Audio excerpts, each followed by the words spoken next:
आजकल मोटे अनाज को खाने में शामिल करने को लेकर बहुत विचार विमर्श हो रहा है। प्रधानमंत्री नरेंद्र मोदी की पहल से संयुक्त राष्ट्र ने वर्ष 2023 को अंतर्राष्ट्रीय स्तर पर मोटे अनाज के साल के रूप में मनाने का निर्णय लिया है। आयुर्वेद ने पहले ही इस विषय पर गंभीरता से विचार किया और लगभग सभी शास्त्रों में सूख धान्य अध्याय के अंतर्गत इनका वर्णन किया है।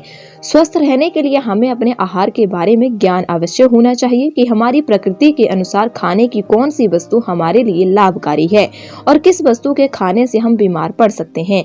आधुनिक आहार विज्ञान की दृष्टि से यह महत्वपूर्ण है कि किस आहार में कितने और कौन से विटामिन है, कितना प्रोटीन है, कितनी वसा है, कितना कैल्शियम और अन्य खनिज तत्व है और उसमें कितनी कैलोरी है। आयुर्वेद के अनुसार विचार करें तो महत्वपूर्ण यह है कि किस खाद्य पदार्थ के गुण क्या हैं, अर्थात कौन सा आहार शरीर में शीतलता उत्पन्न करता है और कौन सा उष्णता, किस आहार के खाने से शरीर में रुक्षता पैदा होती है और किससे शरीर संदिग्ध होता है, या फिर कौन सा आहार मोटापे को कम और कौन सा आहार हमें पुष्ट करके मोटा कर सकता है।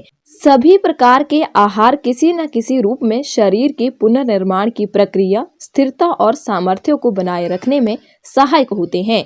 अतः उन्हें हम सामान्यतः बलवर्धक कहते हैं। जब उन्हें बलवर्धक की संज्ञा दी जाती है तो परोक्ष रूप से निश्चित है कि उनमें यथासंभव वसा, प्रोटीन, कार्बोहाइड्रेट, विटामिन और मिनरल तो होंगे ही। हमारा शरीर एक संतुलित और संपूर्ण आहार की अपेक्षा रखता है जिसमें मोटे अनाज अपनी महत्वपूर्ण भूमिका निभा सकते हैं, इसलिए आयुर्वेद में उनका समावेश किया गया है।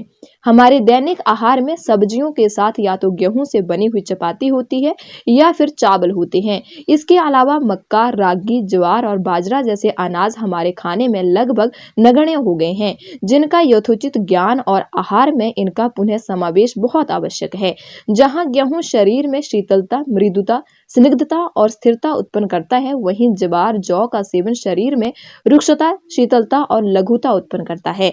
इस रुक्षता और लघुता के कारण शरीर का भार बढ़ नहीं पाता है और कफ के कारण उत्पन्न होने वाले विकार जैसे खांसी, जुकाम दूर होते हैं। अतः कफ प्रकृति के लोगों के लिए ये लाभकारी है। इसी प्रकार से देखा जाए तो जहां चावल मधुर और शीतल होने के कारण वातवर्धक होते हैं और शरद ऋतु में इनका सेवन वात प्रकृति के लोगों के लिए हानिकारक हो सकता है, वहीं बाजरा उष्ण और रुक्ष होता है जो शरद ऋतु में विशेष रूप से लाभदायक होता है। गेहूं और चावल से बहुत प्रकार के भोज्य पदार्थ बनाए जाते हैं। उसी प्रकार मक्का, ज्वार और बाजरा से भी भोजन से संबंधित विभिन्न प्रकार की सामग्री तैयार की जा सकती है। इनका मधुमेह, मोटापा, संधि रोग और गेहूं के कारण होने वाले अतिसार में एक उत्तम विकल्प के रूप में प्रयोग किया जाता है, जो बहुत लाभकारी है। रूस और यूक्रेन के युद्ध के कारण कई देशों में खाद्य सामग्री विशेषकर गेहूं की कमी हो गई है। ऐसे में मोटे अनाज की आपूर्ति से इस संकट से भी निपटा जा सकता है और भविष्य में यदि हम इनका अपने आहार में समावेश करें तो गेहूं, चावल के अति प्रयोग से उपजी निर्भरता समाप्त हो सकती है। इसी तरह से हम आने वाली पीढ़ियों को खाद्य पदार्थों के बेहतर विकल्प देकर उनका भविष्य और शारीरिक स्वास्थ्य सुरक्षित कर सकते हैं।